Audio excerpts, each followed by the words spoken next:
Patil education society संचलित Sanderi PNP शाळेच्या शिक्षिका शेख जरीना मॅडम वयाच्या 58व्या वर्षी विना पेन्शन सेवा निवृत्त झाल्या। 14 जून 2004 साली प्रभाकर पाटील एज्युकेशन सोसायटीच्या कायम विना अनुदानित शाळेमध्ये श्रीमती जरीना शेख मॅडम यांची शिक्षक म्हणून नियुक्ती करण्यात आली होती। त्यानंतर 2008, 2009 आणि 2015-16 दरम्यान शेख मॅडम यांनी प्रभारी मुख्याध्यापक म्हणून कारभार सांभाळत शाळेला अनुदान मिळण्यासाठी खूप धडपड केली। सदर शाळा ही माध्यमिक शाळा असून इयत्ता 8वी ते 10वी असे 3 वर्ग आहेत। विशेष बाब म्हणजे शेख मॅडम MA BEd असून इंग्रजीसारखा अवघड विषय सोपा करून शिकवण्यात त्यांचा हातखंडा होता। त्यामुळे या शाळेतून अनेक गुणवंत विद्यार्थी घडले आणि आज उच्च पदावर कार्यरत आहेत। या निरोप समारंभात अनेक विद्यार्थिनींनी आपलं मनोगत व्यक्त केलं। यावेळेस त्यांचे अश्रू थांबले नाहीत। त्यासोबतच माजी सैनिक आप्पा विचारे देखील आपलं मनोगत व्यक्त करताना भावुक झाले। अनेक शिक्षक भारावून गेले।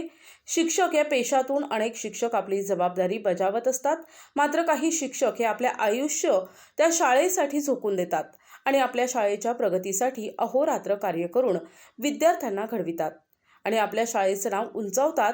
अशा आहेत शेख जरीना मॅडम। यांनी केलेल्या मेहनत आज खऱ्या अर्थानं सार्थक ठरली आहे। मात्र त्यांच्यासोबतच अनेक शिक्षकांना पेन्शनबाबतचा मुद्दा आजही सुटलेला नाही। याबाबत माजी सैनिक अशोकप्पा विचारे यांनी खंत व्यक्त केली।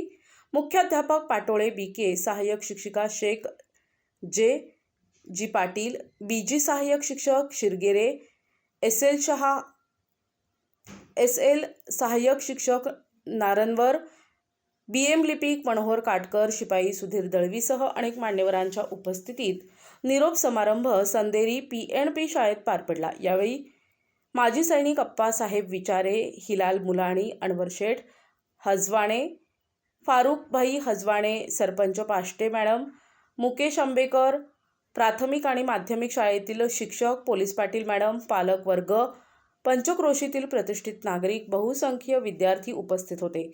या ठिकाणी प्रचारासाठी आले म्हणजे सुख आहे ते सुखच आहे। जे मागत नाहीत त्यांना भरभरून शासन देतोय आणि लाडक्या बहिणी मागितलं नाही, त्यांनी आंदोलन केलं नाही, त्यांना पेन्शन सुट 1,500 आता पुढे काय 2,000 डिक्लेअर केलं।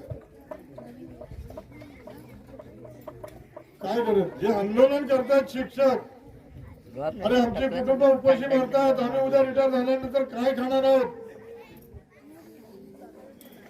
त्यांच्या मागण्या पुऱ्या करायला ते तयार। ही सध्याची परिस्थिती आहे। मी काही शासनावर टीका करायला मगाशी कोणतरी इथं म्हटलं स्वप्नच नव्हतं त्यासाठी कारणीभूत म्हणजे माझ्या जीवनासाठी माझे मिस्टर, मला घरातूनच ते वातावरण भेटलं होतं शिक्षणाचं। ते शिक्षक असल्यामुळे मला घरातूनच त्यांनी हे बाळा पोरं कसे टाकतात तसे मला ते भेटलेलं होतं।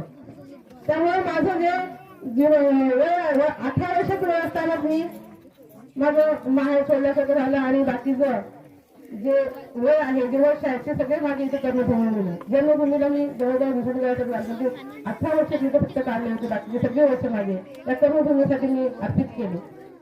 आणि या शिक्षक पेशामध्ये येण्यासाठी फक्त आणि फक्त माझे मिस्टर कारणीभूत आहेत। त्यांच्या मनामध्ये एक इच्छा होती की मी शिकावं म्हणून आणि सुरुवातीपासून मला पण शिकण्याची आवड होती आणि मला वाटत होतं मी पण बरं शिक्षण घ्यावं। आज खरं तर खूप परीक्षा दिल्या, पण आज तुमच्यासमोर उभं राहून हे शेवट शब्द बोलायचे म्हणजे मला खूप मोठी परीक्षा वाटते। आणि त्यांच्या खरं तर सहकार्यामुळे मी या ठिकाणी शिक्षिका म्हणून उभी राहिले। म्हणतात ना, एखाद्या महिलेच्या पाठी कोणत्या तरी पुरुषाचा हात असतो तेव्हा हातभार असतो तेव्हा किंवा महिलेला यश मिळतं, तसं माझ्या जीवनामध्ये घडलेलं आहे। आणि मी तर म्हणेन प्रत्येक महिलेला। प्रतिनिधी अक्रम झटाम, NTV न्यूज मराठी, आंबेत, म्हसळा, रायगड।